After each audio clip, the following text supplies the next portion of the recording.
Oke, akan saya tambahkan sedikit ya mengenai pengelolaan keuangan daerah ya, terkait dengan materi oleh kelompok 10 mengenai aset daerah. Berarti kan itu kita bicara mengenai aset daerah sebagai sumber pembiayaan gitu, atau sumber pendanaan bagi daerahnya gitu. Nah, berangkat dari aset sebagai sumber pembiayaan, ini kita harus paham dulu mengenai bagaimana pengelolaan keuangan daerah dan bagaimana sih kerangka pendanaannya gitu. Nah, keuangan daerah ini kan udah kita sama-sama tahu juga ya, udah kita bahas juga bahwasanya merupakan semua hak dan kewajiban yang terdapat di daerah untuk bagaimana daerah tersebut menyelenggarakan pemerintahannya dan melaksanakan pembangunan-pembangunan yang ada di daerah, dan tentunya itu harus dapat dinilai dengan uang, termasuk segala bentuk kekayaan yang berhubungan dengan hak ataupun kewajiban yang ada di daerah. Nah, penyelenggaraan ini merupakan fungsi pemerintahan, dan eh, agar fungsi pemerintahan tersebut berjalan dengan baik, maka harus ada pelaksanaan pembangunan. Dan pelaksanaan pembangunan ini harus dapat terlaksana secara optimal apabila penyelenggaraan urusan pemerintahan tersebut diikuti dengan penerimaan sumber-sumber pendapatan yang cukup untuk nantinya dapat membiayai bidang-bidang pembangunan tersebut gitu. Nah, tersebut harus mengacu pada peraturan perundang-undangan juga ya, atau istilahnya money follow the program gitu. Jadi setiap kebijakan, setiap policy ataupun setiap penggunaan anggaran tersebut yang penyelenggaraan terhadap pemerintah tersebut harus mengacu kepada perundang-undangan. Nah, analisis pada pengelolaan keuangan daerah ini apa ya? Pada dasarnya ini itu dimaksudkan untuk menghasilkan bagaimana gambaran-gambaran mengenai kapasitas atau bagaimana sih kemampuan keuangan daerah itu gitu untuk mendanai penyelenggaraan pembangunan yang ada di daerah tersebut gitu. Tak terlepas juga dari bahwasanya pengelolaan keuangan daerah itu dapat diwujudkan dalam suatu anggaran pendapatan dan belanja daerah atau biasa kita kenal dengan APBD gitu. Nah, analisisnya gimana?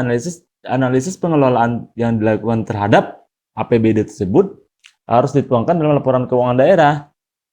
Harus dituangkan dalam laporan keuangan daerah yang berisi bagaimana sih realisasi, bagaimana sih pencapaian-pencapaian kinerja keuangan daerah tersebut gitu. Setidaknya itu tercatat itu 5 tahun sebelumnya gitu. Nah, di situ kita dapat mendapatkan perbandingan kan antara 5 tahun sebelumnya hingga penggunaan atau perealisasian anggaran yang sedang berjalan. Nah, menganalisis pengelolaan keuangan daerah ini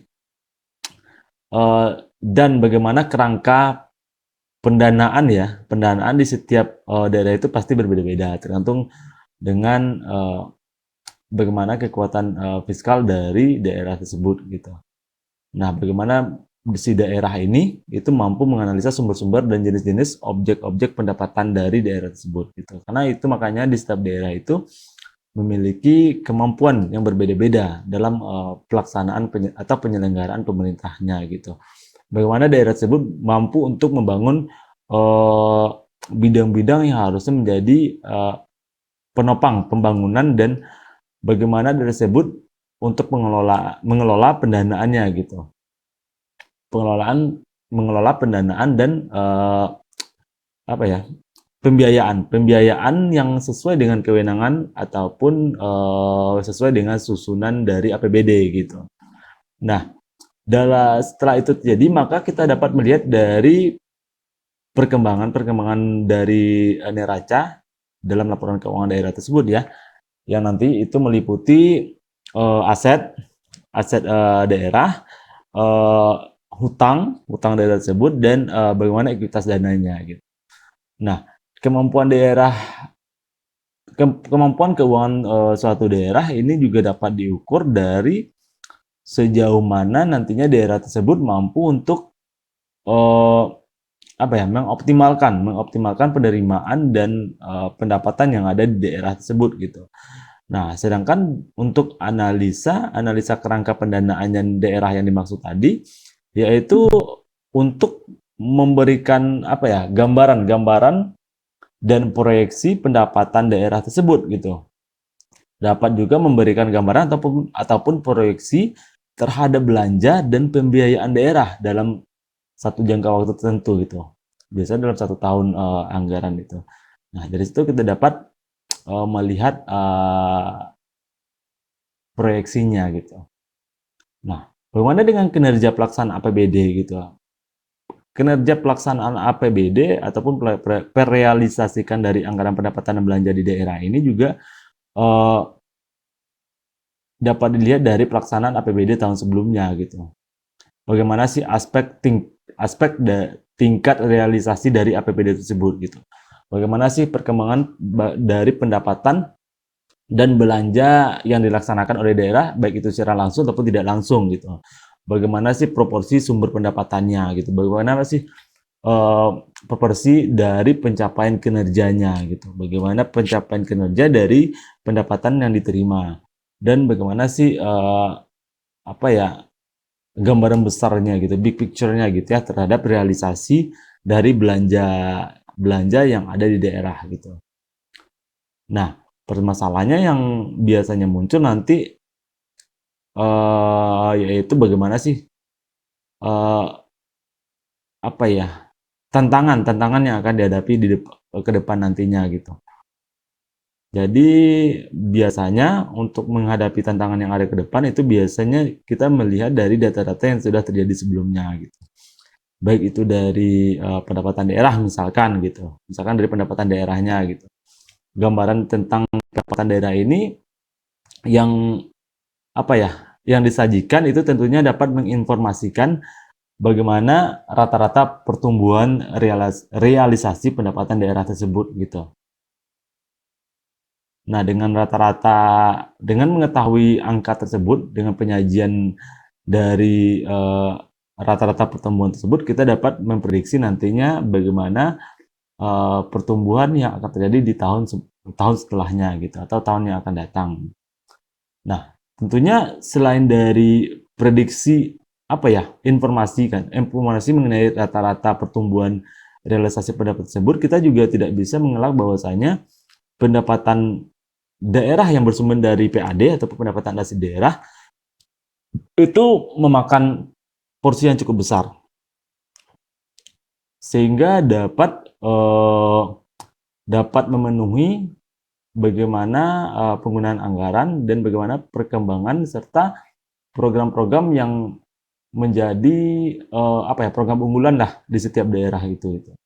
Nah, dari PAD inilah kita dapat salah satu yang terbesar gitu ya, porsinya dalam sumber pendapatan asli daerah ini gitu. Nah, biasanya ini permasalahan yang timbul dari hal tersebut biasanya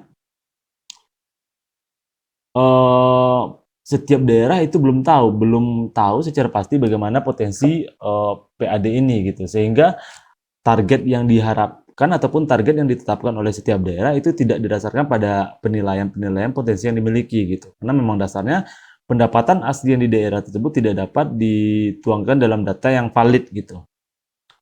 Nah, itu banyak faktor. Itu salah satu dari pertanyaan dari siapa tadi ya, yang menjadi kendala dalam pelaksanaan anggaran tersebut gitu.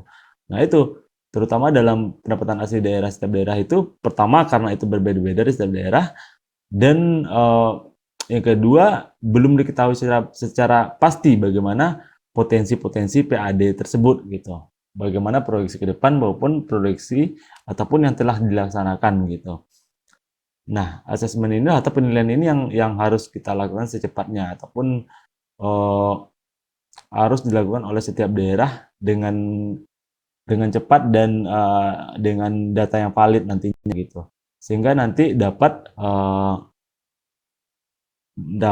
memproyeksikan bagaimana pertumbuhan keuangan daerah di masa yang akan datang nantinya begitu.